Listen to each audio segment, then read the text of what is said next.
Welcome and thank you for coming. I'm Arian Mack, a professor at the New School for Social Research and the principal organizer of this conference. Allow me to begin today by saying a few words about social research, which I've edited for a long time and which has been the journal of the New School for Social Research since 1934, when it was launched by Alvin Johnson, the first president of the New School, along with a very small group of exiled scholars whom he had, with great foresight and effort, managed to bring out of Germany to the New School to protect them from what was happening in Germany. That remarkable rescue effort had the added singular value for this institution, that is for the New School, of enabling it to create a prestigious graduate faculty in the political and social sciences, all in one fell swoop. So besides being an enormously important humanitarian effort, it also had this great secondary benefit for the New School. This group was first known as the University in Exile in 1933, became the graduate faculty of the New School for Social Research in 1934, and more recently was renamed the New School for Social Research. It's had many name changes. It was Alvin Johnson who believed that this faculty, this exiled faculty, this new graduate faculty, needed a journal which could be the public voice of the institution. And it was to serve that goal that he started social research. And it was with that in mind we initiated this conference series, of which this is the 37th conference.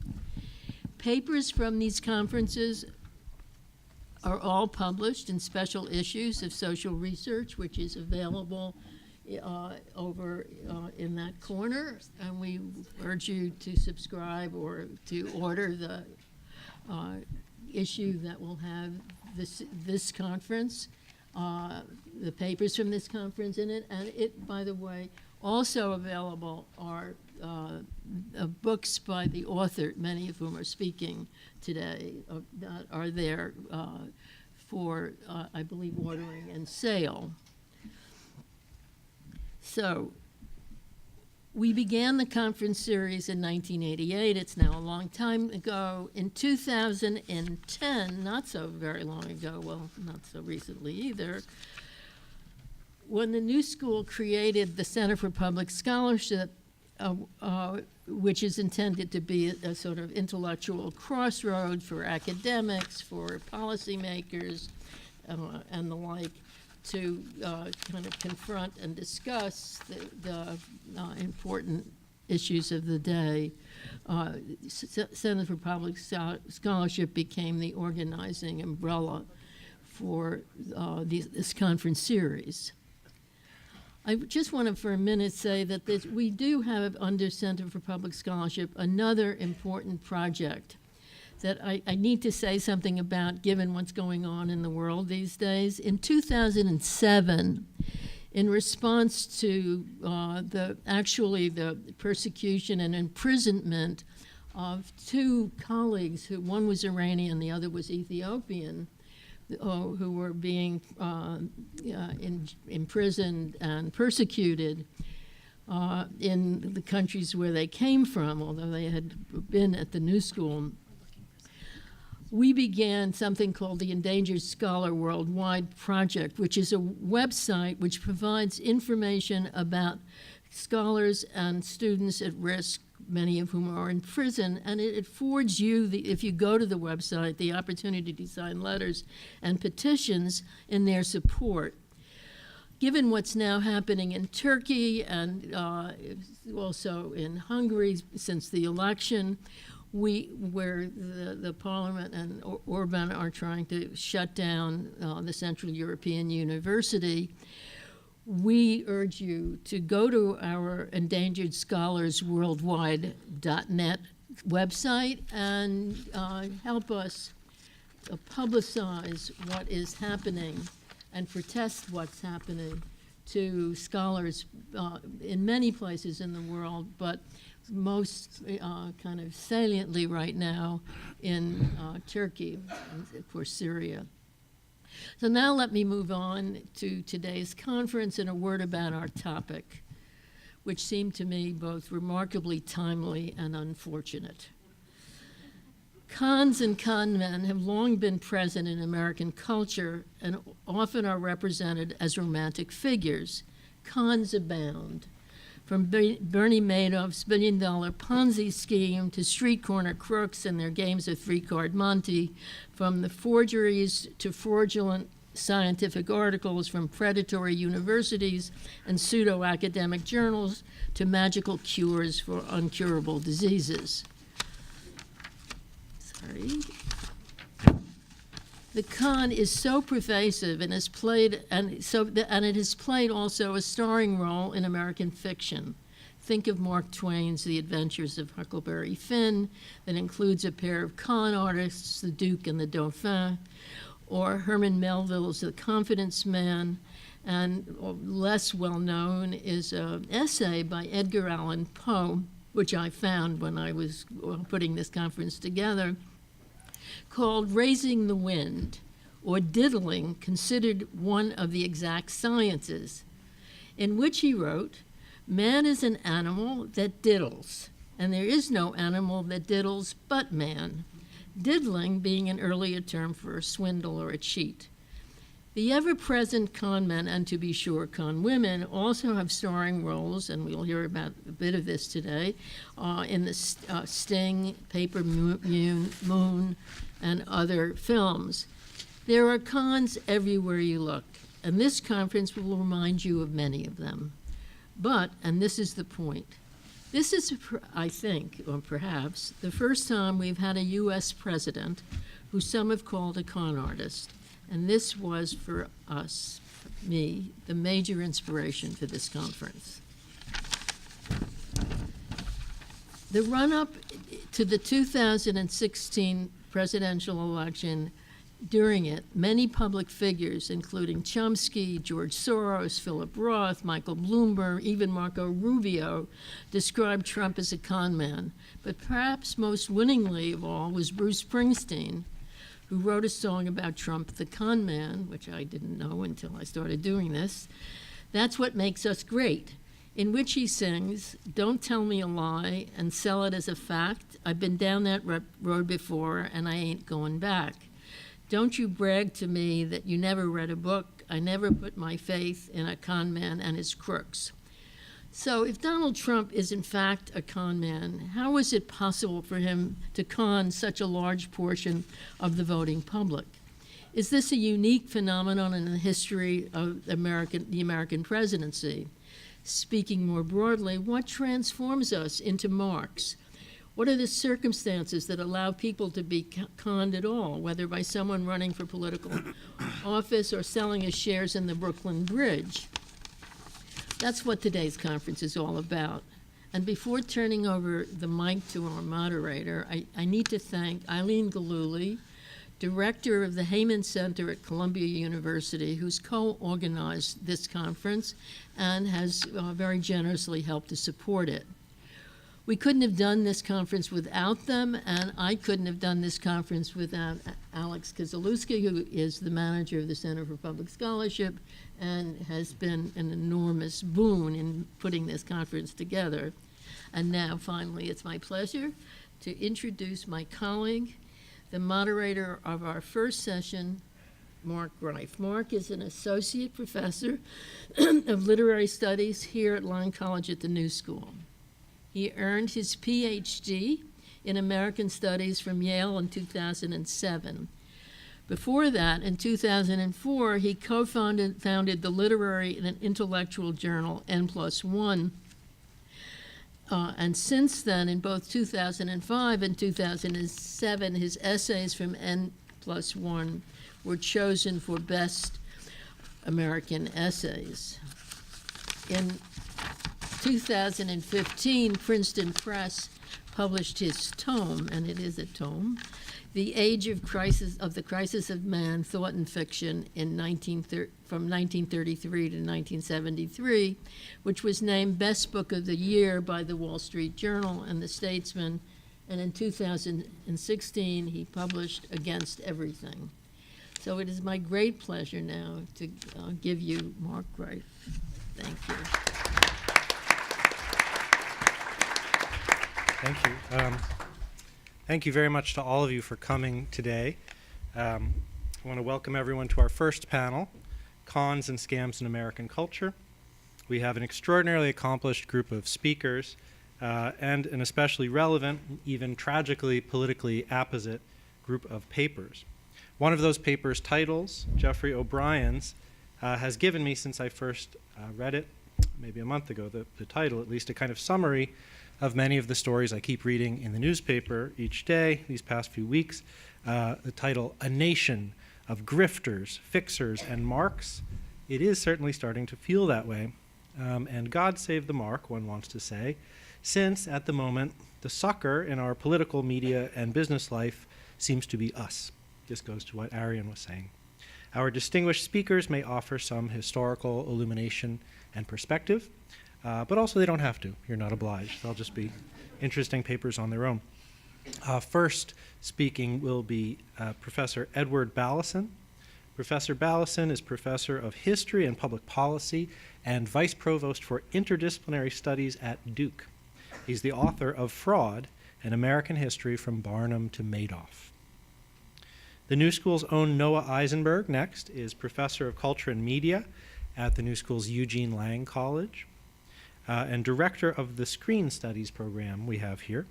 He's the author of We'll Always Have Casablanca, a bestseller and notable book here in the United States and in European translation. And in fact, I understand it's especially appreciated in Hungary, which I hope, is that correct? Yes, which I hope is a good sign despite authoritarian tendencies. Jeffrey O'Brien, as you all know, is among the great public critics of our time, with a legendary career as critic, poet, essayist, and historian. Editor-in-chief until recently of the Library of America, he is author of many books, including recently a collection of his writing on film in the 2000s, and just this year, I hope I'm getting this right, his 8th volume of poetry, yep, entitled The Blue Hill.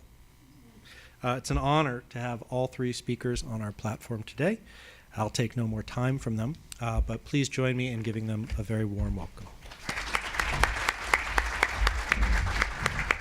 Good afternoon. So thanks so much to the New School and to Columbia University for the invitation to take part in what I think is going to be a fascinating couple of days of dialogue. I find myself batting leadoff, and in thinking about that positioning, I decided to frame my comments for the discussion today around some parameters and touch points for the 2 days ahead. We've already heard some of those from Arian and from Michael. So let me continue that thread. And I'm going to offer particularly some remarks about continuity in the American experience. So I've been researching fraud in America for quite some time, thinking about it from the early 19th century to the present, thinking about it in context of investment and in consumption, so investor protection, consumer protection. And part of that, part of the outgrowth of all of that research has been an attempt to analyze what I see as some powerful, enduring similarities across the American experience. So I think that's nicely indicated by this 1873 poem. If you look down to the bottom in the small print, you may notice that the author is Apoth E. Carey. A nice reference to the patent medicine scams of the late 19th century. And I think what this poem gets at in a very nice way is the way in which fraud and deception are endemic to modern life, and perhaps particularly endemic to capitalism. Modern life is filled with information asymmetries, differences in access to information between sellers and buyers, between insiders and outsiders, between experts and novices.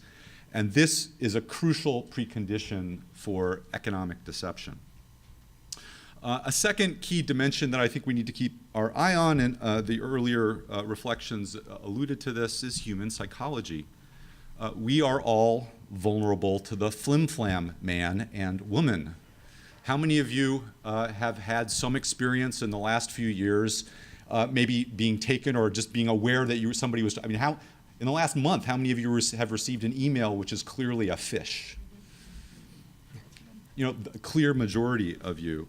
And so, you know, we are vulnerable for, I think, some very important reasons that have to do with human psychology. Most obviously, the pull of wealth, the fear of illness and death.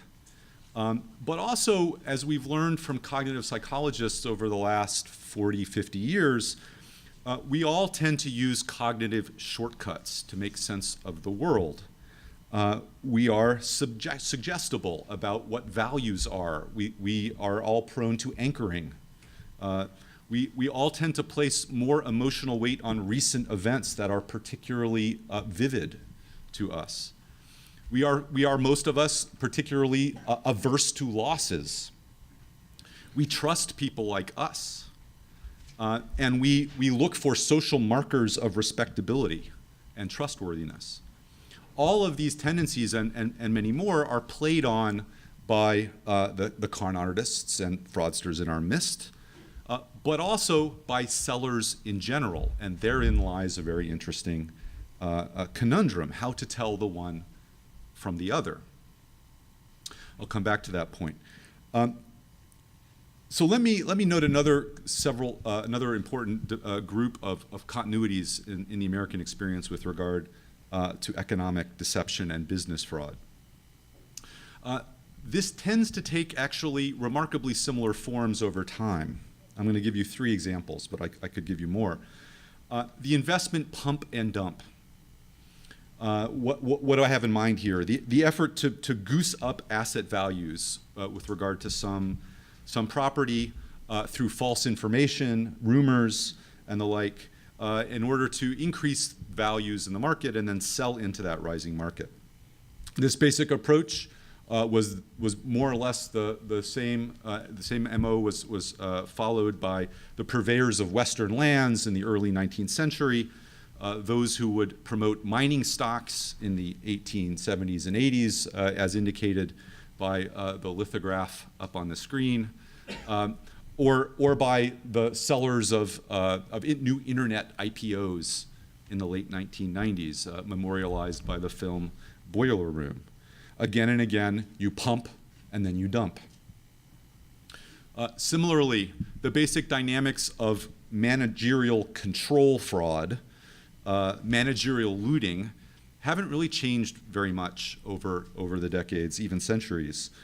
You take control of a corporation, you use that to pad executive compensation, to engage in self-dealing, perhaps market manipulation, often abetted by falsified accounting, again and again and again, whether it's Grant and Ward, the brokerage that is memorialized in this cartoon from the 1880s, or whether it's the Florida banking scandal of the 1920s, or the savings and loan scandal of the 1980s, or the accounting scandals of the late 1990s and early 2000s. Again and again, it's the story of smash, bang.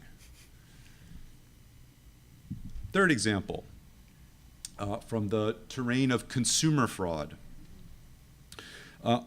Basically, just about every consumer fraud is a variation on the bait and switch. Encourage people across the threshold, whether it's an actual store or the imagination created by traveling salesmen peddling lightning rods in the 1860s, as in the one image up on the screen. Or use an advertisement to encourage a middle-class housewife over the threshold of an appliance store in the 1950s with wondrous images of fantastic products at incredibly low prices. And then once you have them before you, you engage in the switch. It might come in the midst of the sale itself. It might come afterwards when you discover that the contractual terms are very different from the oral promises. but again and again and again, that is the mechanism for taking consumers for a ride. Now, is any of this distinctively American? I offer you some evidence from the last couple of years that suggests perhaps not. Here you have a slew of headlines, all involving pyramid schemes, Ponzi schemes, having to do with Bitcoin. This is quite ironic because the whole premise of Bitcoin is that it's a mechanism for making fraud impossible, right? But who can tell whether it's a legitimate blockchain or fake blockchain? Not so easy. Who can tell whether the business who's letting you in on the secret or getting in on the ground floor of a specific new cryptocurrency is on the up and up or not? Not so easy.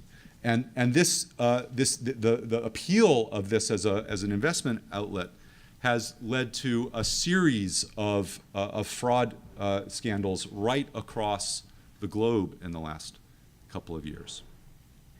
Nonetheless, I want to suggest to you that the United States has been, for at least the last couple of hundred years, and maybe longer than that, an especially auspicious terrain for business fraud. During much of American history, this society has embraced entrepreneurial innovation. It has often sought to maximize the room for maneuver for entrepreneurs, business owners, to develop new goods and services, to forge new modes of marketing them, and to push those in particularly aggressive ways. We've tended in the United States over the last couple of centuries to tolerate a great deal of exaggeration and hullabaloo in our commercial life. And that has created openings for people who wish to push the envelope, including not just the most obvious kinds of cons and scams, but I want to focus here a little bit on the arenas where it may not be so obvious that that's what it is, as opposed to just aggressive selling. So related to this, I want to stress that the nature of business fraud in the United States really underscores a tremendous amount of inventiveness, of innovation in the process of scamming people. So let me give you some examples. If you want to fool people, you want to engage in effective social mimicry. You have to play the part. You have to have the right props. Here's a nice example of a fraudulent brokerage firm from the 1870s this is a pamphlet that it sent out to far-flung investors. This is early invest by mail as a business strategy. So note that the firm, Baxter & Company, is larger than the New York Stock Exchange, that it is located on Wall Street, that it has established supposedly before the New York Stock Exchange. These are all efforts to give off the social markers of respectability. And in many cases, especially with regard to investment fraud, the most effective scams generally occur on the edges of innovation, on the frontiers of innovation. Why is that? So here are a couple of examples. The Pan Motor Company that took advantage of the great interest in automobile companies after Ford demonstrated just how remunerative they could be in the 19-teens, and the Julian Oil Company taking advantage of the boom in Southern California oil exploration. In areas like this, information asymmetries are particularly large. It may be clear that within the new industry there are going to be great profits, less clear who's actually going to be able to take advantage of them. Less clear also what the norms are in that emerging industry around legitimate business practice. This means that those who would offer people a fortune gravitate towards those examples that are very much in the minds of people as they've encountered them in the business press. Similarly, another dimension of inventiveness on the part of those who would push cons and scams in American history, the early adoption of new communications technologies and transportation technologies. Mail order business in the early decades was rife with deception and outright fraud. Some of the earliest adopters of the telephone as a mechanism for assisting in marketing were stock promoters who used boiler rooms, so called because they were in the basement of buildings with people crammed together using high-pressure tactics to call people and try and convince them to buy stocks. And now, of course, more recently with internet chat rooms and mechanisms for investing online, or trying to sell consumer goods through that mechanism. Similarly, the purveyors of dodgy promotions of one kind or another have helped to push the boundaries of new modes of marketing, nicely exhibited by the creation of the sucker list, actually keeping track of people who demonstrate high levels of gullibility and then selling that information in the marketplace to those who would take advantage of it. I've always loved this example because how do you know that a sucker list is legitimate? I'm selling you a sucker list. Why do you trust that it's a real one as opposed to just names picked out of the telephone book? And then I think another key element is the extent to which some of the most effective frauds in the United States have demonstrated great sophistication in emulating or taking on the garb of respectability by pretending to be anti-fraud sentinels, people who are trying to safeguard other people out there in the marketplace. So I'll give you two quick examples. A patent medicine ad from the late 19th century, which proclaims, as you can see, caution! Be careful out there. There are people trying to sell you health remedies that are not going to work, as prelude to selling you health remedies for literally every disease under the sun. And then a more recent example, in the early years of getting his pyramid scheme going, Bernard Madoff made a great deal of the fact that he was part of the architecture of policing the securities markets himself. In his early years, he assiduously cultivated positions within the National Association of Securities Dealers, which had the responsibility to enforce standards of fair dealing in the securities markets. All right, let me now just say a brief word or two about a theme that Arian raised in her framing comments. In the United States, over the last 200 years, the efforts to police the marketplace, to combat fraudulent behavior, has always confronted some powerful checks. We've always, in the United States, experienced something of a trade-off between the leeway for puffery, for hard-charging marketing, on the one hand, and associated with that, concern for the rule of law, so that business owners can know where the bright lines are that extend over into illegality. We've had a trade-off between those concerns and stringent investor or consumer protection. And that trade-off has meant that it's often been very difficult to prove a case of deception, to demonstrate intent, especially in cases of corporate bankruptcy.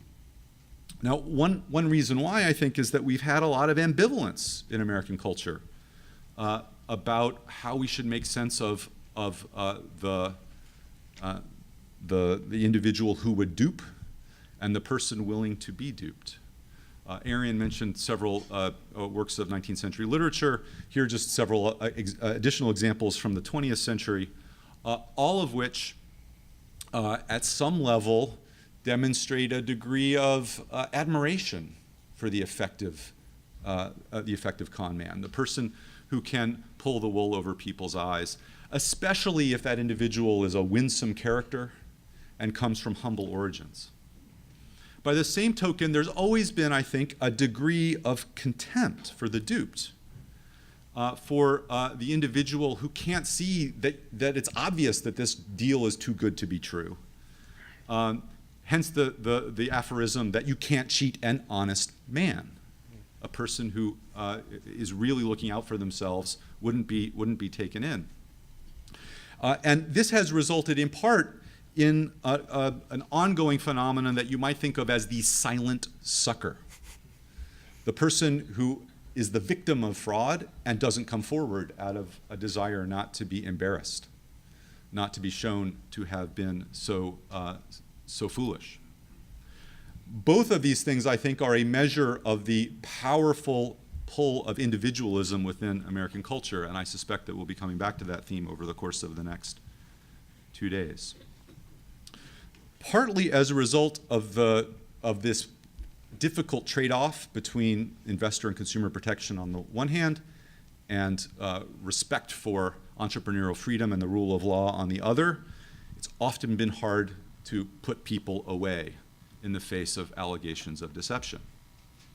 Often judges and juries have been skeptical about fraud cases, especially when the defendant is a particularly respectable sort of person. Often prosecutors are reticent to bring charges. Juries pull back from convicting. Judges don't sentence particularly harshly. Governors prove willing to pardon. This is an example of that kind of outcome involving the Tucker Motor Company that failed in the wake of World War II. And yet this case also points out just how hard it can be to distinguish misfortune, enthusiasm, optimism that turns out to be misplaced from actual fraud. This was not an easy case, this was a hard case. And Tucker was able to beat the rap. Many people would argue appropriately so. All right, so let me just briefly comment at the end that I've been focusing in my remarks on continuities. If you decide to have a nod over toward my book over there to the right, you'll discover that the story has many more complicated dimensions to it, especially if you begin to think about how Americans have tried to combat the problem of fraud, the institutional responses to deception in the marketplace. That's a story that is suggested by the many images up on the screen now, one of a growth of both private and public efforts to contain, if not eliminate, deceptions in the marketplace. This set of images reflects the emergence of things like fertilizer regulation and the role of expert chemists in pushing it in the late 19th century, the invention of mail fraud as a crime, and the fraud order, symbolized by this accusatory finger stamped on a letter that would be sent back to someone if they tried to communicate with an individual who had been placed under a fraud order by the Postal Department in the late 19th or early 20th centuries. The emergence of better business bureaus as a private mechanism of certifying legitimate or accusing illegitimate businesses in urban consumer economies. The rise of the Consumer Protection Agency in states like New York in the 1950s and 60s. The emergence of the Federal Trade Commission and Securities and Exchange Commissions as arbiters of legitimate or illegitimate business practices within the federal government. And more recently, the emergence of complaint websites that provide a whole other lens on how one might try and police deceptive business practices. So I would welcome discussion of those types of institutional changes over the course of the 2 days or in the questions in this session. I want to just finish off by, though, returning to this point about fraud being a hardy perennial in the United States, and just remind you of the few points that I've tried to get across. Why is that the case? Because of persistent information asymmetries, because of human psychology, because of key aspects of American culture that celebrate innovation and aggressive selling, and because of the resulting stiff legal thresholds that have always provided, even in the middle part of the 20th century when public policy was most sternly arrayed against fraud, always presented opportunities for cons and scams to flourish. Thank you very much.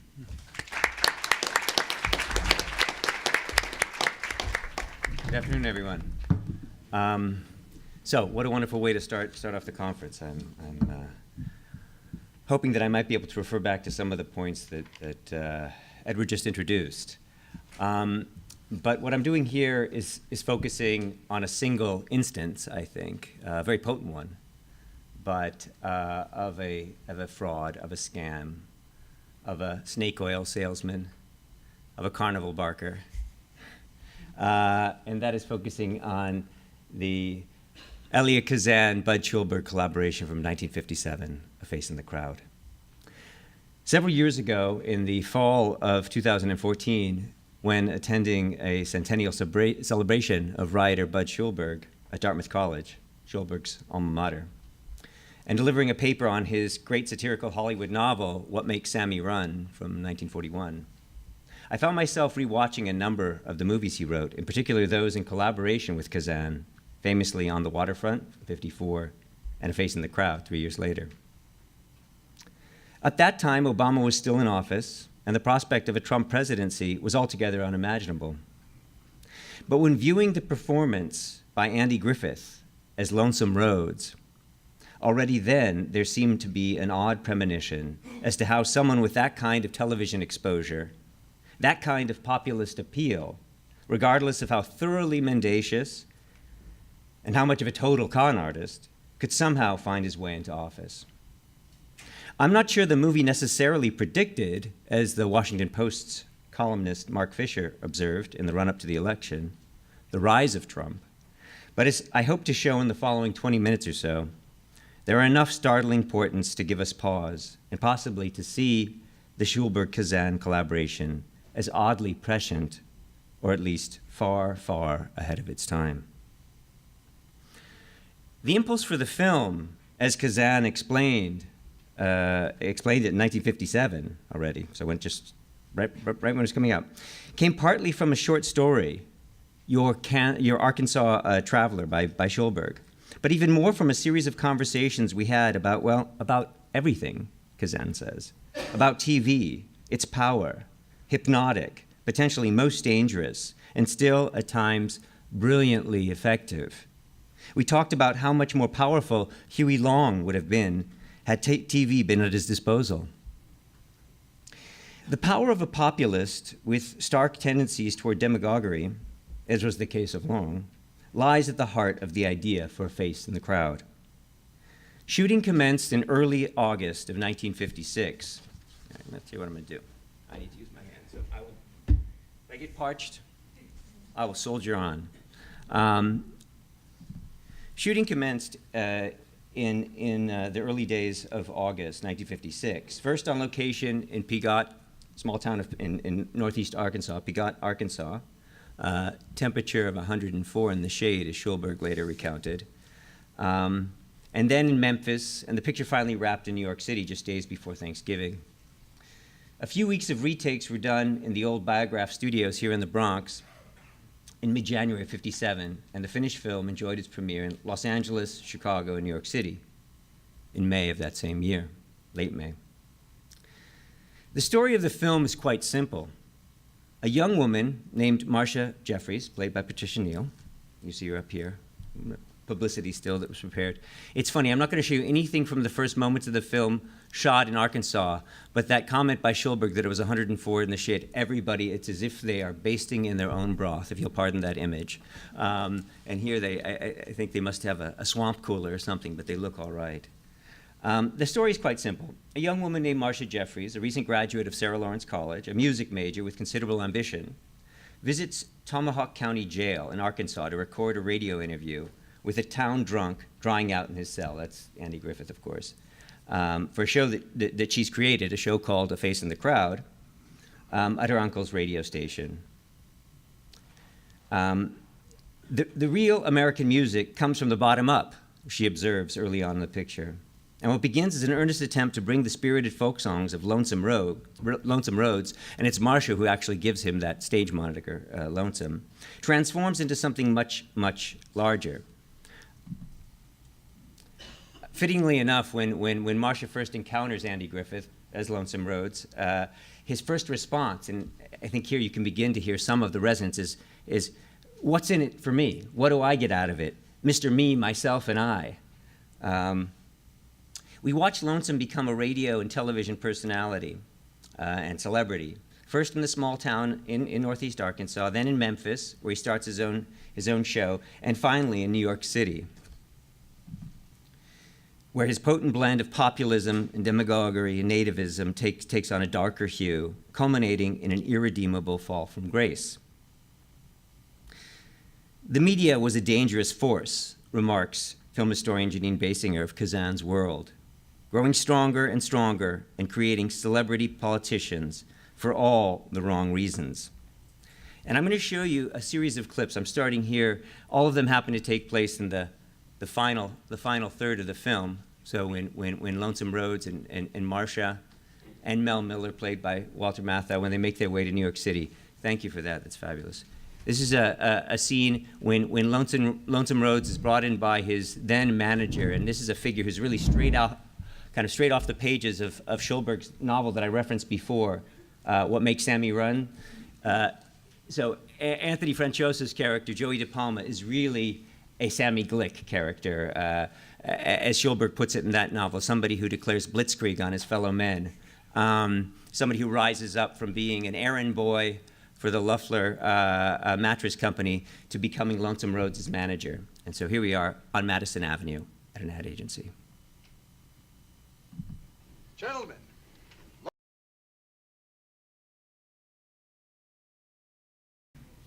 Don't worry, there'll be more. I assure you, it's always the risk when showing clips. And you can already see some of the affinities. You can see this penchant for using names like Mr. Fuzzy Lip, all these folksy expressions, the sense of entitlement, chasing after these young women, something that will get Lonesome Rhodes in a bit of trouble in the final moments of the film. And I will talk with you about some of those in just a bit. Kazan himself was especially fond of the scene at the Madison Avenue agency. There was a great gaiety making up those ads, the Vitajack sequence, he recalled in an interview from 1974. I was both repulsed and attracted by them. TV is always on the verge of being ludicrous. It's always on the precipice. And you say, I can't believe they mean that. Are they kidding? When selling in America, whether in politics or advertising, it's not what's in the product, but what's in the ad, as Kazan commented further. As the story unfolds, Lonesome Rhodes becomes a spokesperson for Vitajacks, singing their jingle, as we just heard, and surrounding himself with a phalanx of young models and dancers, agents, publicity types, and politicians. I'm going to show you, we can dim the lights one more time if you would, please. I'm going to show you another clip now. And this is when Lonesome Rhodes goes and visits General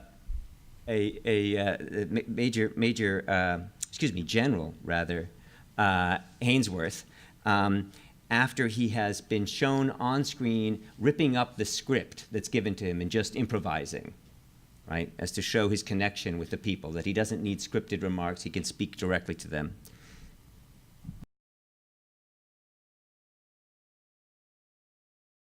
As his fame continues to rise, as do his TV ratings, Lonesome is recognized not only for his potential in the realm of advertising, but also to make this transition from TV celebrity to political arbiter.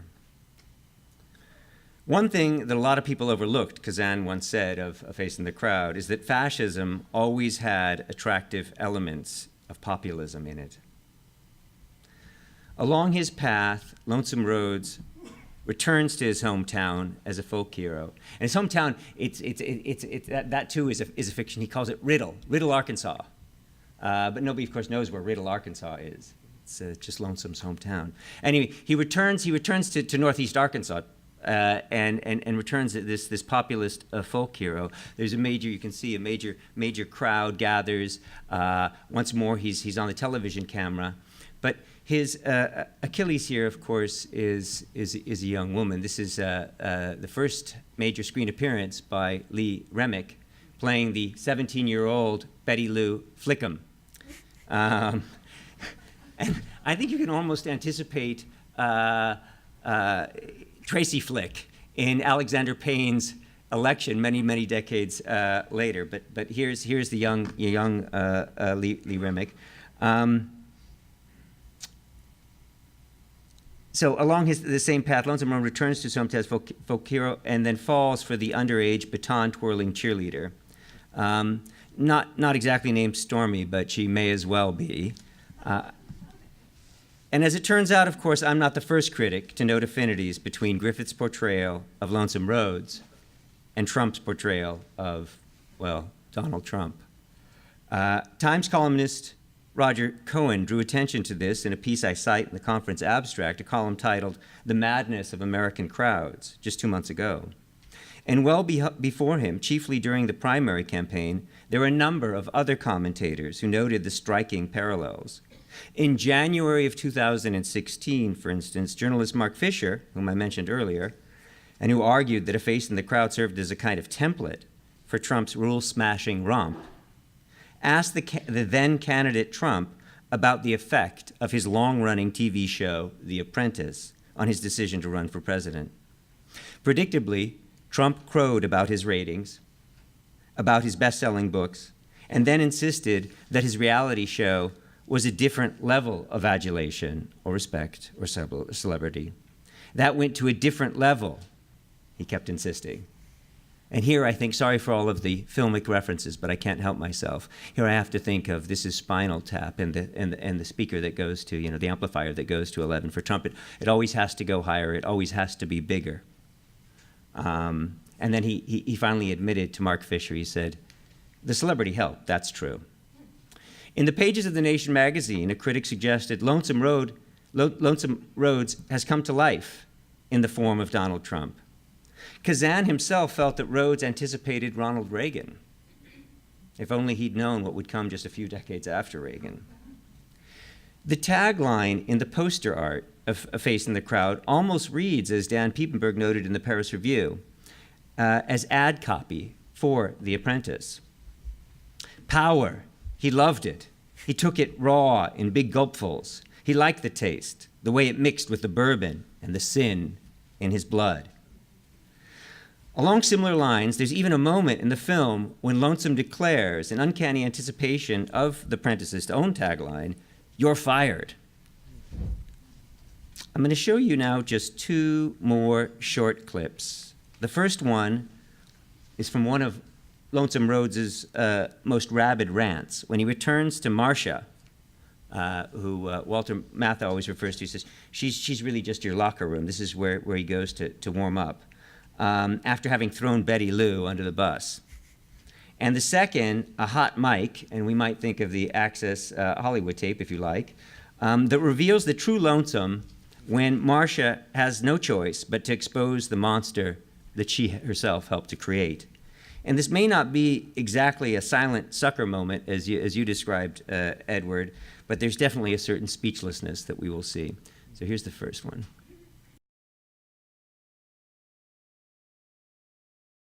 Back to back, one last clip here, and this is a hot mic moment. This is when they're in the studio and when Marcia and Patricia Neal can no longer allow the public not to know the true Lonesome Rhodes. And so here we'll hear this one, and then I will wind things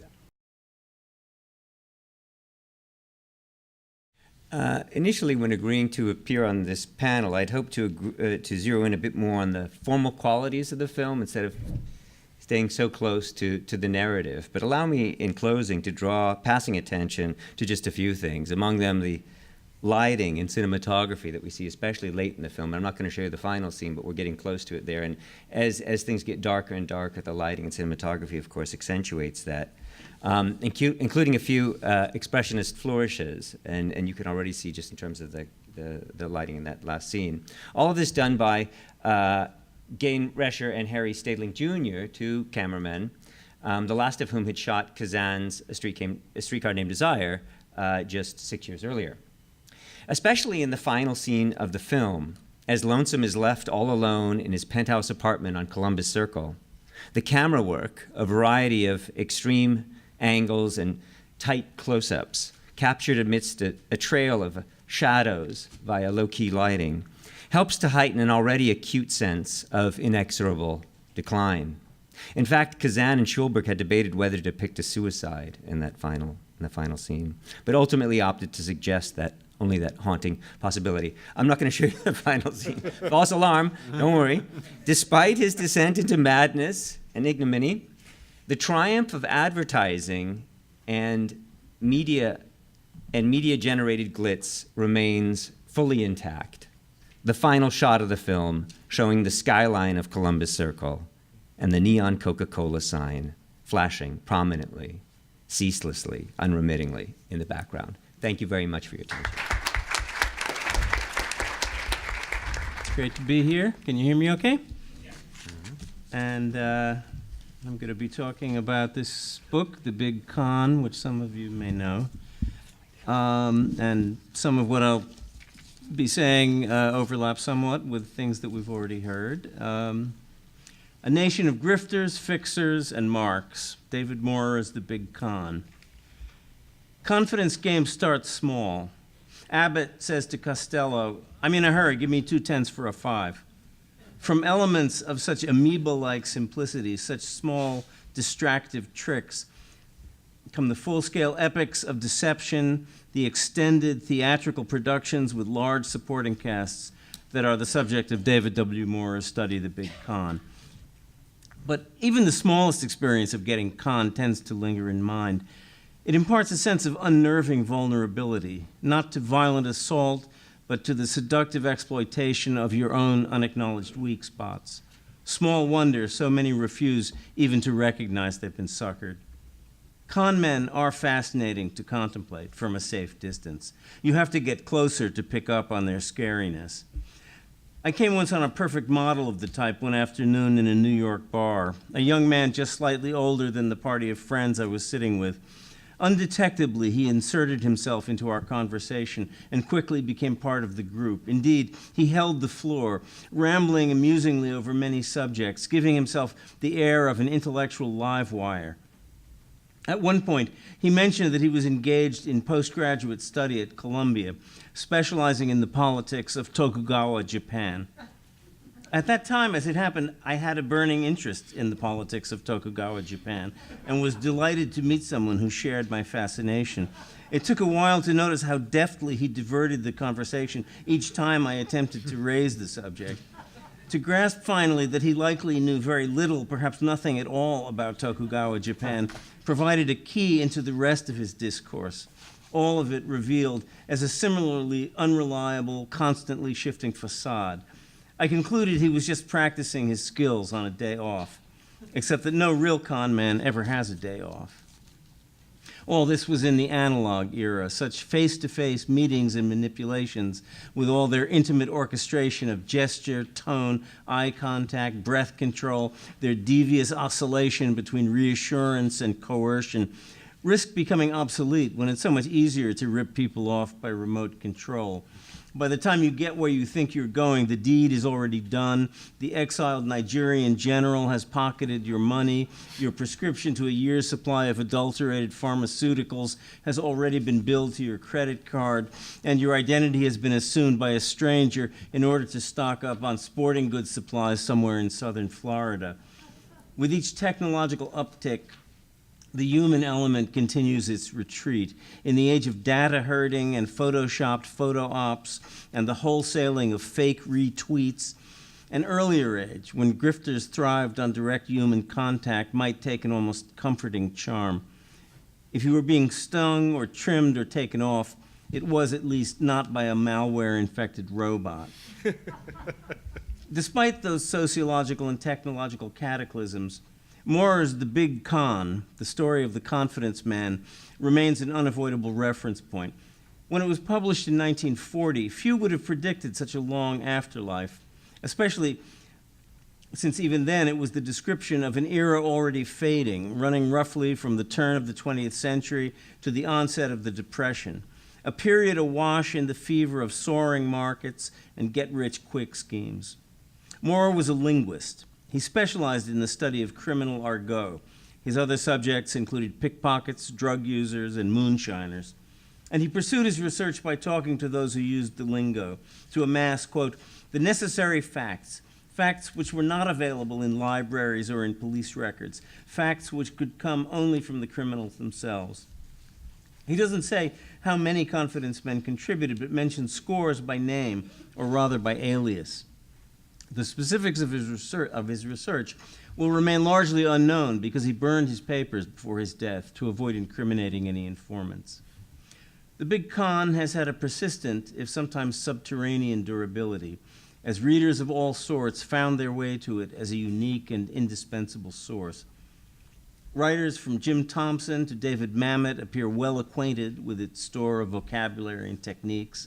The 1973 movie The Sting owed such a clear debt that Maurer sued the producers, who settled out of court.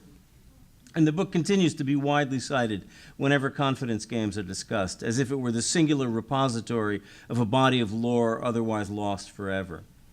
But the Big Con is more than a piling up of data. Maurer offers a systematic breakdown, something like a poetics of the scam, to the chaos of feints and decoys and misrepresentations that is the world of confidence games. He brings the clarity of a seasoned and wary guide. Recent books like Amy Redding's The Mark Inside and Maria Konikova's The Confidence Game acknowledge their debt and make extensive use of the Big Con's explications and terminology. Konikova, in fact, employs Maurer's template of the typical stages of a long con, the put-up, the play, the rope, the tail, etc., as her book's structuring device, even as she expands his frame of reference to embrace a contemporary landscape transformed by digital possibilities. Some of Maurer's formulations have become classic, as when he states at the outset, although the confidence man is sometimes classed with professional thieves, pickpockets, and gamblers, he really is not a thief at all, because he does no actual stealing. The trusting victim literally thrusts a fat bankroll into his hands. Another of his frequently quoted axioms conveys well his book's tacit assumption. If confidence men operate outside the law, it must be remembered that they are not much further outside than many of our pillars of society who go under names less sinister, as if to say that everything you read here may be taken as metaphor. One almost hears the world-weary voice of Louis Calhern as the corrupt lawyer dabbling in larceny in John Huston's film The Asphalt Jungle. After all, crime is only a left-handed form of human endeavor. The Big Con is full of voices. We catch echoes of a wide and deep oral tradition, the murmurings of a vanished underworld that otherwise left few traces of itself. Maurer's point of departure was the study of linguistic expression, and his book amounts to a distillation of the testimony of multiple con men. Its prose is steeped in their phrasing, their jokes and complaints, their way of shaping a story and drawing whatever dubious moral is to be drawn. Maurer himself assumes the role of neutral onlooker, offering neither apology for crime nor moral condemnation of the criminal. He assures us that he scrupulously avoided romantic and melodramatic exaggerations. He likewise acknowledges the uncertainty that must linger around the testimony of men whose profession is to deceive, especially when they recount not even their own exploits, but those of already legendary forebears. The record must remain permanently doubtful and permanently incomplete. Scholar though he is, Maurer is obliged to falsify names and details to protect his sources, producing a book whose horse's mouth authoritativeness requires a core element of unreliability.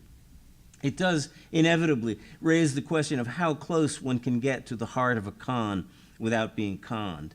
As Maurer points out, con men practice their skills by doing their best to con each other. Their story can only be a sort of spiraling labyrinth. The Big Con is essentially a taxonomy of crimes, a work of abstraction offering a platonic ideal or a skeletal outline of perfect scams, presented almost as playlets. There are the long cons like the rag, the wire, the payoff, these being remarkably convoluted and extended schemes requiring changes of scene, false betting parlors, false brokerage offices, and multiple actors, and seeking to send the victim back home or to his bank to get even more money to put into play. And the short cons, quickies like the smack and the tat and three-card monte, mere finger exercises for an accomplished con man. The cast of characters likewise consists of archetypes: the roper, who hunts for prey; the inside man, who takes charge of the victim once he has been roped; the manager, who supplies any required stage setting, props, false documents; And at the center of it all, the mark, whom this conclave of grifters has conspired to rip off. If anything goes wrong, the fixer may have to step in, the right, that is to say, crooked, cop or lawyer or politician who for a piece of the action protects the grifters when he is not shaking them down. If the big con was already retrospective when published, by now its depiction of the glib rogues of yesteryear has acquired an even more nostalgic glow. It is a glow as deceptive as the con men themselves. On close approach, the fascination of their aura yields a glimpse of the void. The big con's entertainment value, its colorful period touches, its rich helpings of patois, its do-it-yourself rundowns of the art of the scam, is sustained by Mora's ironic narration, even as a sense of enervating repetition takes hold. We watch one little play after another, and it is always the same play. The sustained, repetitive drone is not a defect, but rather a measure of the truthfulness of Mora's reporting. Luc Sant, in his introduction to a 1999 reissue of the book, described it as a piece of art criticism, a refined appreciation of the high swindle, the confidence game in its Augustan age. But there is more than one art at work. The art of the scam, the art of the scammer in telling and most likely embroidering the story of the scam, and Mora's art in suggesting at every step along the way the abyss between seeming and being. He lays out a lively, even frolicsome surface as he orchestrates the reminiscences of his con men, reveling in long lists of monikers like Slobbering Bob, Fifth Avenue Fred, the Indiana Wonder, Cold Deck Charlie, Ocean Liner Al, the Hash House Kid, and Lily the Roper, and savoring images of them, swapping anecdotes in the back room of Dan the Dude's saloon on West 28th Street, where, according to one informant, all the con men hung out. Many of them made up like millionaires, and some wore morning clothes and top hats. Old man Eaton always wore a silk hat on the boost. He had a beautiful set of whiskers like Justice Hughes of the Supreme Court. It's like a Frank Capra comedy of the early 30s come to life. Of course, the whole pre-code era of movie making is rich in vocabulary and situations straight out of the big con.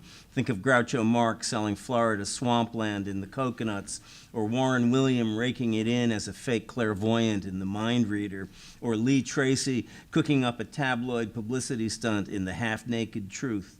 Not surprisingly, since so many of those making those films were intimately acquainted with the home ground of American flim-flam, the worlds of circus and sideshow and vaudeville and every species of itinerant ballyhoo. In the American tradition, con men have always been good for a laugh. Their untrustworthiness becomes a badge of personal freedom.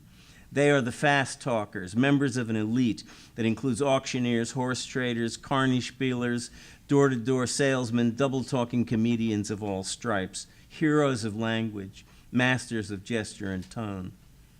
The W.C. Fields movie, You Can't Cheat an Honest Man, takes as its title the con man's ultimate self-justifying catchphrase. And indeed, Fields exemplifies the image of the infinitely droll thimble rigger and snake oil peddler, the master conniver as master entertainer, an image that would achieve an even more benign incarnation in Frank Morgan's Wizard of Oz, paradoxically endearing in the very moment his fraudulence becomes obvious. Crooks who live by their wits and don't hurt people physically are always going to be more attractive than chumps too stupid to know when they're being taken.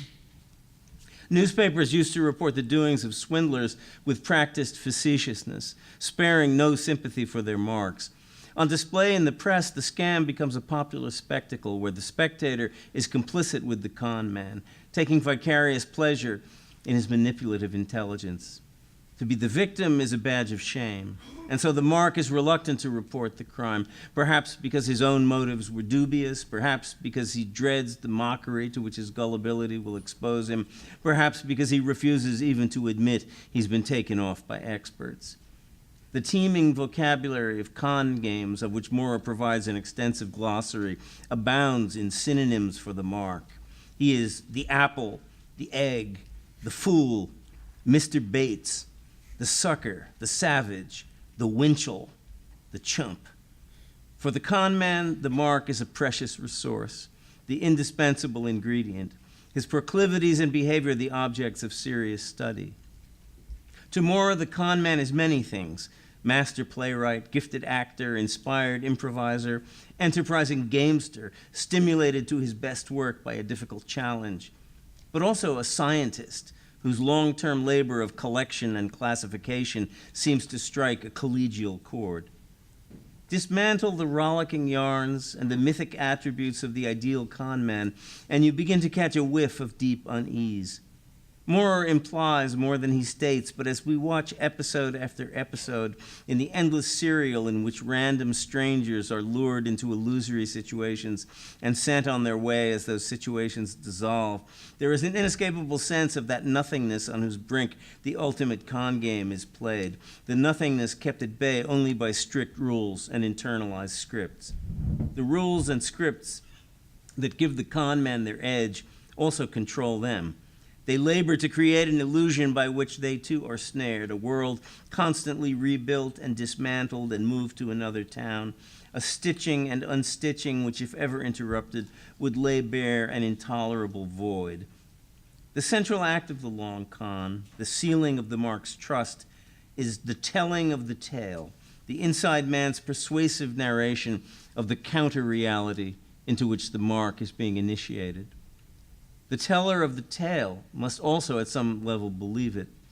The suspension of his own disbelief is like a diabolical pact giving him the power to persuade. The moment of deep misleading is a moment of extreme and dangerous intimacy. Maurer proposes a thought experiment to imagine what the mark experiences. Suppose a group of your friends play a trick on you. They write a play and rehearse it and provide for you a role of which you are entirely unaware and which is carefully tailored to their knowledge of your quirks and habits and character flaws. The play lasts a week, during which time they unobtrusively make sure that no outsider intrudes to spoil the prank. Very shortly, Maurer writes, the victim's feet are quite off the ground. He is living in a play world, a fantastic, grotesque world which resembles the real one so closely that he cannot distinguish the difference. The unsettling suggestiveness of this metaphor goes far beyond the milieu in question. For would it not be the quintessence of paranoia to believe that your friends would subject you to such an ordeal for sheer devilish fun, and almost as paranoid to imagine yourself so obtuse, so lacking in the most basic awareness as to mistake people capable of such behavior for your friends? To be dropped into an unfamiliar play, to find yourself on stage without a script, is the recurrent nightmare of actors. The Mark situation is the reverse: not to know that this is a play, or that he has entered a realm of pure theatricality, where every expression is feigned and every action insubstantial except for the final and irrevocable one in which he is stripped of all he has. More comforting to deny that you have been conned than to face that ultimate desolation, all friends false, all identities assumed, all promises void, all holdings vanished. It is an erasure of the world, as violent as anything short of physical violence, for some perhaps more violent. As for the con men, expert improvisers though they be, they still need the script. They are the slaves of the framework they spend their lives decorating with new bits of business and updated technological details. However masterfully they control a situation, they operate finally by permission of the fixers who lurk in the background. Maurer, writing in 1940, does not have much to say about these fixers, the right cops, politicians, attorneys, and other men of influence who, when needed, step in to back up the con, sending the mark down false trails or blowing him off altogether. He takes them for granted as part of an old order of American corruption, now beginning to wane under the influence of more rigorous federal law enforcement. In the old-time world of the big con, if the con men are the artists, the fixers are the producers and investors who sit back and collect their cut. It's their town, their county, their metropolis, and the con men are only one more lucrative revenue stream. The most alluring myth of the con man is that of his footloose freedom, around which cluster the attendant myths of his artistry, his invention, his humorous grasp of the human comedy. Here, Maurer, for all his efforts to discard romantic misconceptions, himself seems to veer toward an idealized composite. If his ropers are picaresque characters riding the rails and the ocean liners, always on the lookout for a prospect ripe for plucking, his archetypal inside man comes across as a more complex figure, a master of appearances, outwardly a dandy, inwardly perhaps a nihilistic mastermind caught up in the sheer pleasure of deception. Maurer goes so far as to suggest that the con artist's artistry runs deeper than the mere techniques of scamming. Often, he writes, one encounters a creative spark in con men. Certain of them have a genuine love of poetry and rather apologetically exhibit their own efforts at verse. At such moments, it seems as if Maurer has been caught up in the web he has already exposed. He still wants to believe that there is some wellspring of shared human identity and communication at the bottom of it all. The figure of the con man, in any grander sense, may itself be the ultimate con. He disappears just like the money he extracts. The famous con man Joseph Yellow Kid Weil, interviewed late in life by Saul Bellow, declared, "They wanted something for nothing. I gave them nothing for something." But where did that something go? Toward the end of the big con, Maurer let slip that most of the con men he writes about were compulsive gamblers whose scams merely provided more money to lose, usually as quickly as possible, to other gamblers whose crookedness they were mysteriously powerless to resist. Everybody gets stripped bare in the end, and the money goes spinning around in the void as if of its own volition.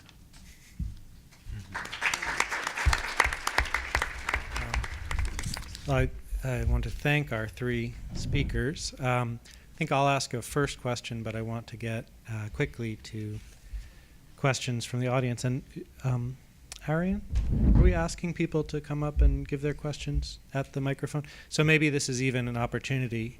There are microphones on either side, and if you have a question you'd like to ask, Oh, even better.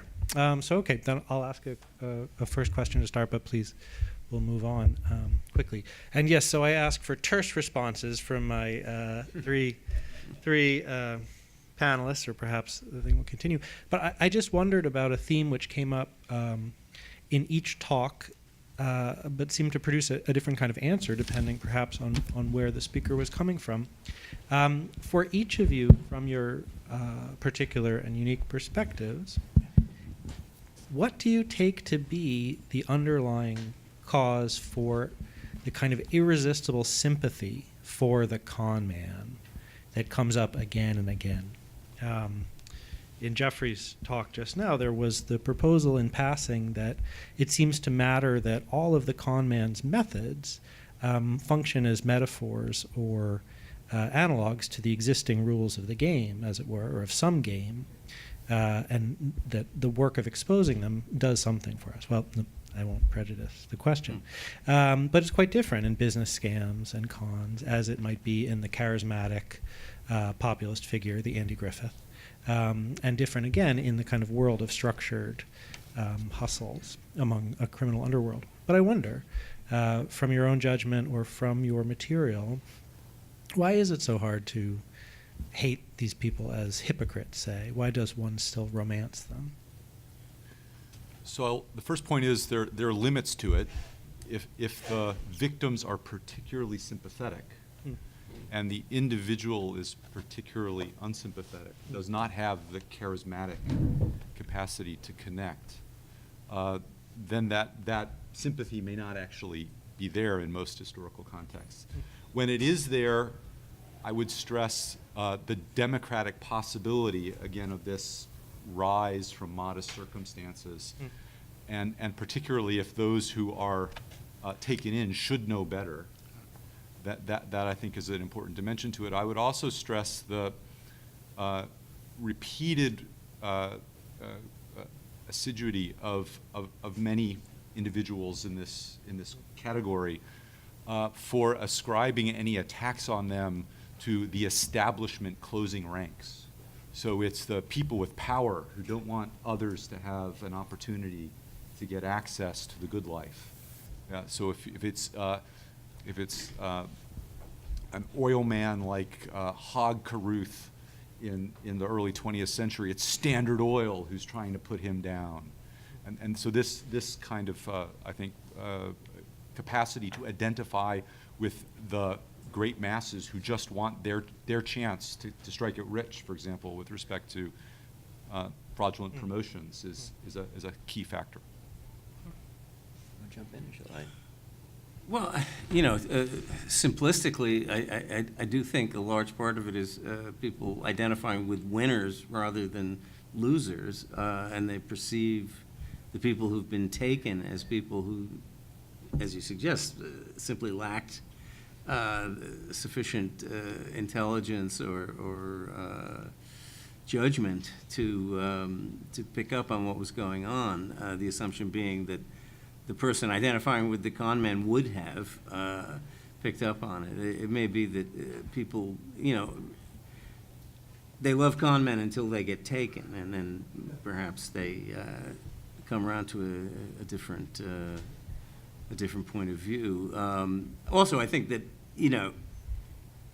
the idea of the con man as a sort of outlaw operating on the fringes may once have created a sympathy which I don't think exists, say, for, or maybe I'm wrong, for, anonymous gangs of Russian hackers. I mean, but then hackers themselves are outlaws, and I'm sure they have many fans, so,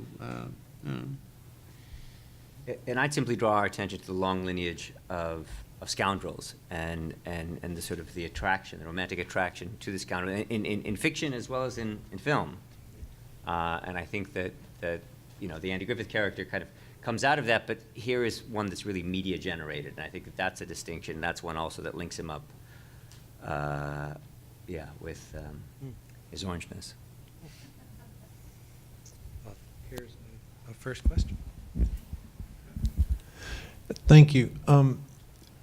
Mr. O'Brien, you kind of intimate to this, but to answer the question that you put forth, Mark, is it not where we're getting these stories from, as far as from the grifters and the con man, coming from the media, which have a vested interest in providing nothing for something, and that it is puffery to the viewer that, hey, you're in on the con, you get this, you're smarter than the dupe.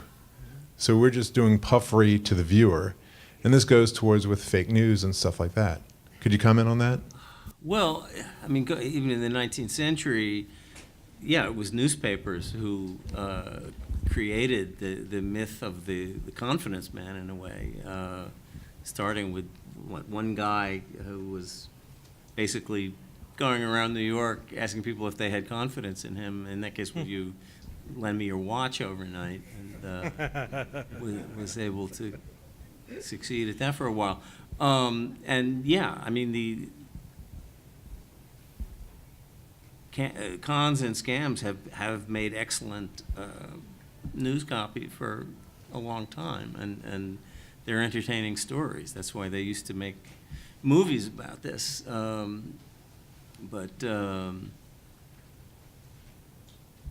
mean, the cons and scams existed before anything resembling modern media, however. I mean, you can find comparable scams in, ancient Rome. So, I mean, some of the exact same scams, in fact, that have a lineage going that far back. I mean, some of the just fundamental tricks.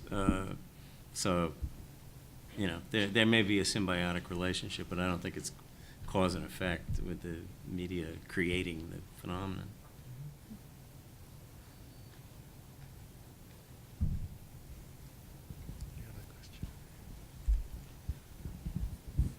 A great example of the deflection was FDR packing the court, these 9 old guys, we got to youth it up. Meanwhile, if you read Ickey's diary, every week they go into a funeral of a senator who's dying of old age in office. So I think there's a lot of that parallelism in American government and politics in the judiciary system, where you focus on one thing, but if you look a little bit wider, you can see that perhaps a symptom of, or the reality is another part of the system.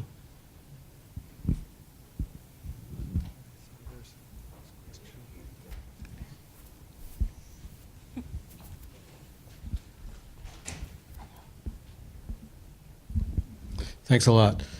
A lot of questions came up, but since Mr. O'Brien was the last to speak, that's most on my mind.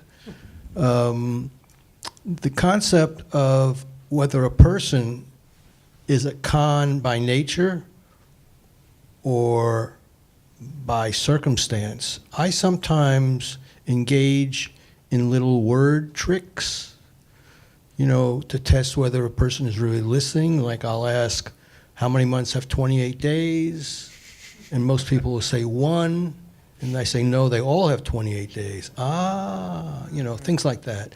Do you consider that kind of approach to testing one's ability to listen a con? Well, I mean, the skills involved are obviously apply to more fields of endeavor than becoming a con artist. I mean, the same, in other words, an actor needs many of the same skills that a con man needs, and precisely so in order to exercise that profession. So, Because you made really me, a question of where you apply it. I mean, yeah, you made me think maybe I'm not that good a person. And I wanted your okay on going on with this without being labeled a con man. well, I mean, Moore in his book, and also Luke Sond in his introduction to the book, kind of suggests that, the most accomplished con men really, had the talent to be something else. They could have been a great artist or a great businessman, I think it's unlikely, actually. I mean, I think there are other factors that make that very unlikely. In fact, Dashiell Hammett somewhere has a great line where he says, I do not know of a single person capable of turning out first-rate work in any art or profession or occupation who was a professional criminal. I mean, and I think that's rather true. I mean, I think the idea that, there, but for a fluke of fate, went a great poet or painter, mostly unlikely, I think. Not to say that poets and painters have not indulged in scams of one kind or another, but that's another point. Were you raising your hand? Yes, the woman in yellow here. There's a mic coming to you. I'll just say, as the mic is coming, one thing that's coming up in the questions, and I wondered about was, if you ask yourself, what's the differentiation between the con or the scam or the con artist, let's say, the scammer, and the crook, the liar, the hypocrite, thief, etc. There does seem to be, coming up in the questions too, this criterion of participation, which would make, it goes to the American question too, it would make a kind of special sense or offer vulnerability in a democratic society, because it is sort of charming to have someone, at least the word game question, like ask you to stop and think for a moment and you offer an answer and all the rest of it. And I'm reminded of, there's a business in the book about P.T. Barnum by Neil Harris, I guess, Humbug, famously, of where he says the essence of Barnum was the operational aesthetic, that people would see the sign for the egress in the American Museum or whatever it was, and not realizing this way to the egress, and not realizing this would be the exit. Found that they had, after paying their nickel, been ushered out of the place. But though they might initially be angry, Harris claims, as historical truth, they would pay another nickel to go back in to watch other people get suckered going out of the egress, and that there's actually something crucial about the opportunity to see how the thing works that actually mitigates the horror of being worked over. Just to pick up on that very briefly, that's related to the power of caveat emptor as a logic for how we should respond to deception. So long as the stakes are that small, let people learn their lesson.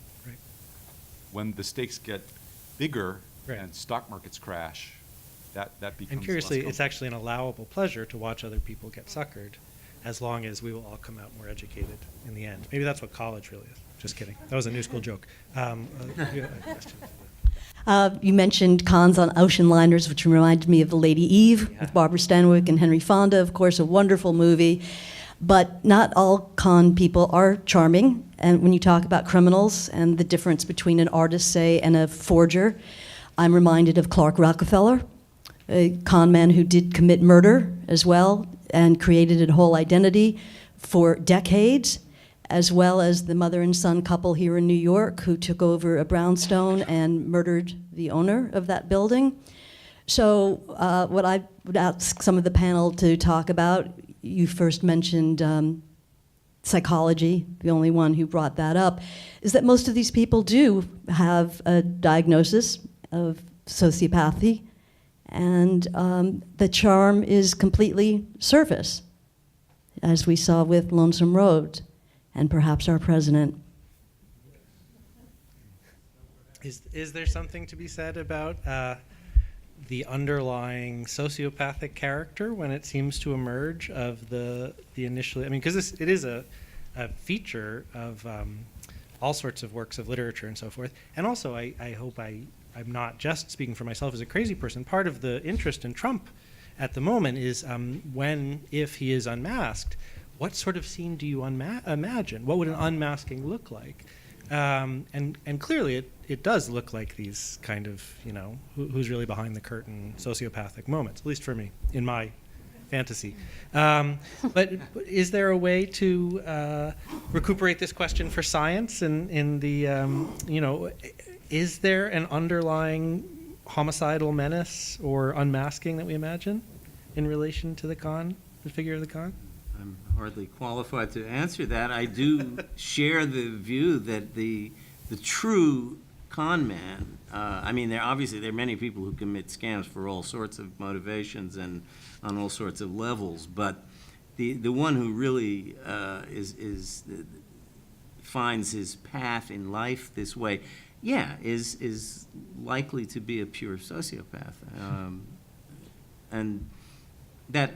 In fact, the Maria Konnikova book, which takes more recent instances and is really focused more on things like identity theft and elaborate hoaxes and so on, makes that very clear that these are individuals who have really a near psychotic capacity to reinvent themselves and to break apart into different personalities. So I think that's the case for the most insidious types of characters. There are plenty of people who get down a path that they don't necessarily wish they'd gone down, but then one step takes them another step. This is particularly the case, say, for the trader who makes a bad bet within a corporation and then thinks, oh well, I'll cover that up and I'll make it up the next round and it'll all be fine. And 6 or 7 or 20 rolls of the dice later, there could be $1 billion loss.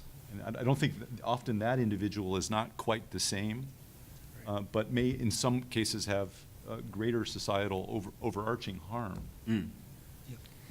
Most con artists aren't quite as charming as Barbara Stanwyck in the late 80s, even if you might diagnose some sort of split personality in the two characters that she plays. I know there's a question in the back here and a question over here. I hope I'm getting. So, sorry. So one of the lines that all of these questions sort of are playing around is this line between the salesman and the con artist. And I guess, and I was a little surprised that Mr. O'Brien tried to draw a bright line saying no criminals could be successful in other places. I mean, you didn't quite say that, but isn't it true that actually that zone between the two is actually quite wide and depends a lot on perception of the victim or other things? I mean, there are a lot of places where literally I would guess that the perception of the victim feeling taken is essentially what we use to describe it as a con, where it could actually just have been a sales that they weren't happy with in the end.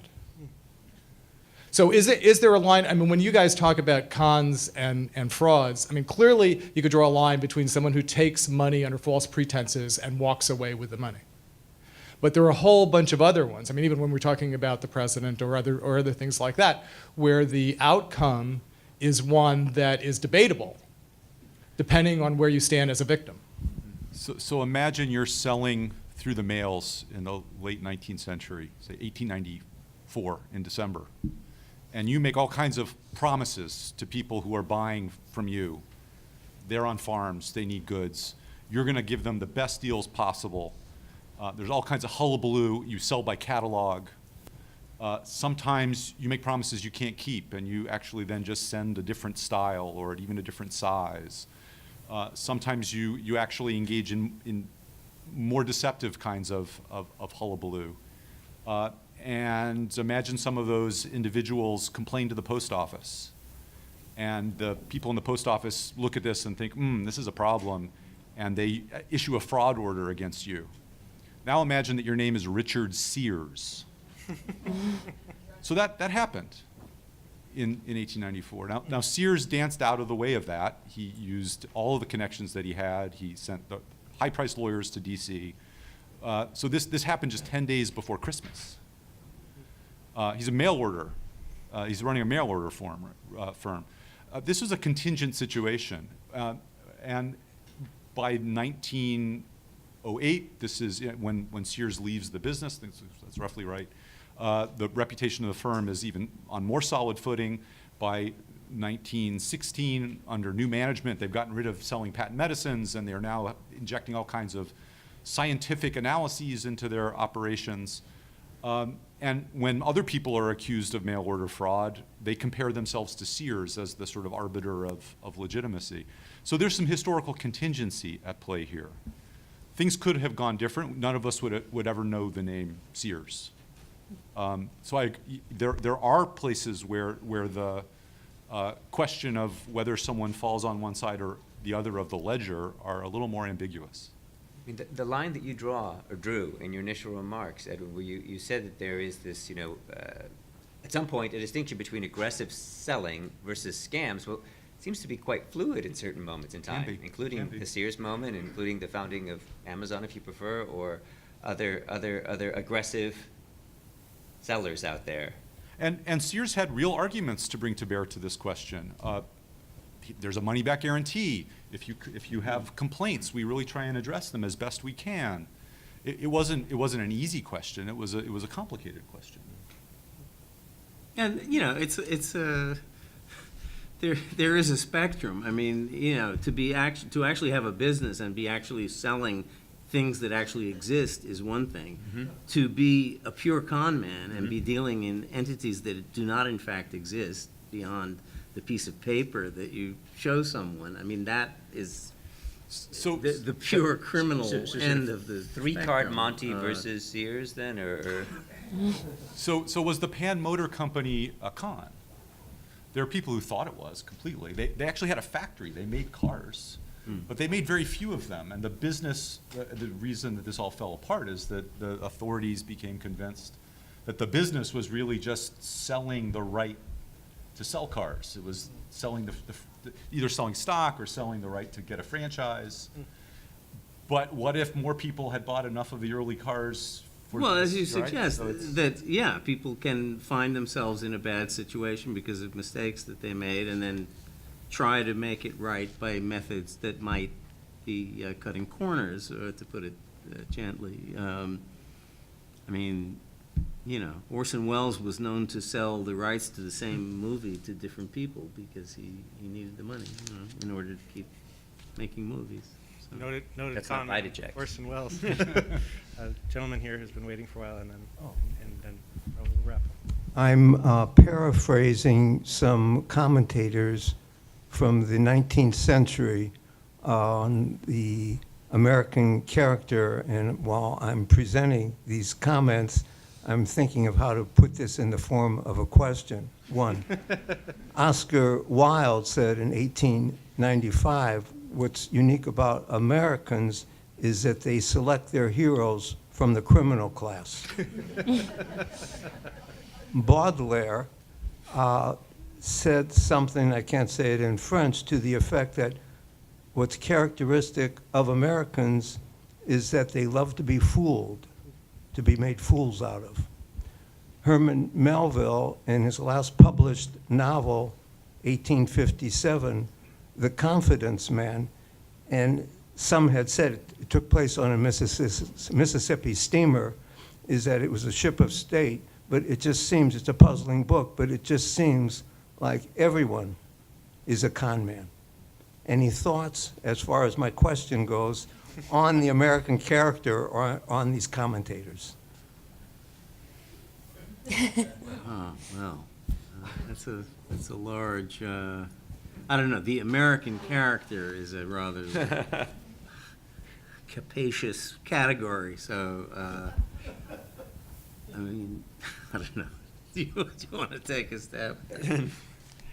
I mean, I think that it's not going to help us much, but I was going to say about sort of American sensibility and what seems to be so deeply ingrained in American sensibility is this love. And that's why I mentioned the scoundrels, you know, the charming, I think it was Umberto Eco who tried to trace this history of the charming scoundrel. And I think we have a real fondness for scoundrels, but whether those are crooks, criminals, I mean, I think that in our broad taxonomy here, there are a lot of distinctions that need to be made, and then others, as I was trying to suggest, between there's a fluidity as well between, say, the aggressive salesmanship and the scam.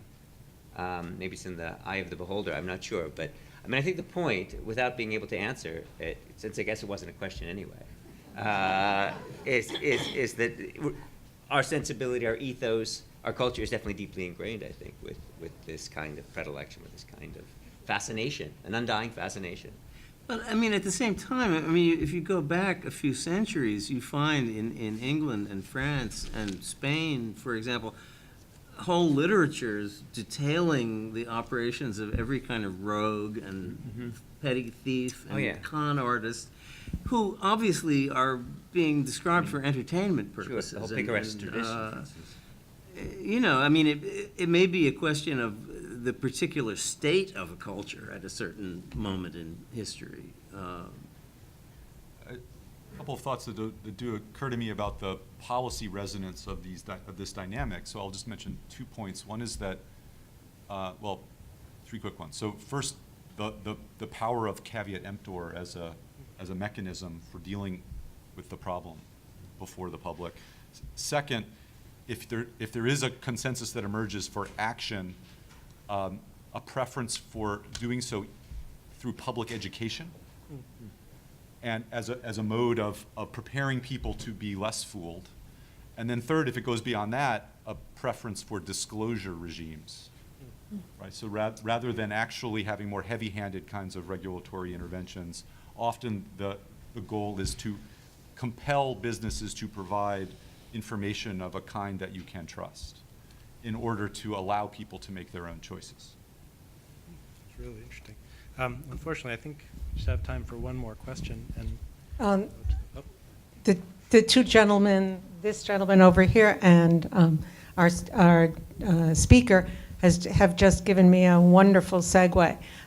First, to comment on what you said, one of my great disappointments is that American high schools and junior high schools, let alone colleges, do not teach civics or financial responsibility or anything about managing one's own finances. I mean, that it is shocking and very disappointing. And the gentleman over here, having put an America-centric focus on your talk, I mean, you all spoke as if American cultural norms vis-a-vis cons and scams and vis-a-vis the easy marks and how stupid they are seems to me a very American attitude. And I wonder if you'd talk about, if you know at all, about how cultures that are more unified and less diverse and less racially hostile, classically hostile, if cultures that are more cohesive look down more upon these kinds of scams and are more sympathetic to the victims and do not engage in this kind of behavior as much. do we have it? Yeah, Thank you. Do we have a comparative frame of that kind? I mean, Jeffrey was gesturing towards one of a kind of continuity. But do we have I do think it has so much to do with the particular historical moment, you know, under consideration. I mean, for a particular culture. I mean, it's very hard to generalize over time because, I mean, I think that you know, there are certain things that persist, you know, through all cultures that we know about, that certainly, on a certain level. I mean, you could argue that when people are living very close to each other, it's harder to scam them because everybody knows everybody, and that the greater mobility and strangers coming into your life obviously opens up new opportunities for scamming. So that the digital age is like the paradise of scamming, because suddenly the whole world is, you know, coming through on your computer. But it would be interesting to know, are there reference cultures in which, of any kind, in which a con is impossible? For example, the law, right? I mean, in business, it seems one can always have the risk that someone you know quite well will turn out to be a con man, and you'll say, oh, that guy, yeah, I knew him, and turns out he was a scammer.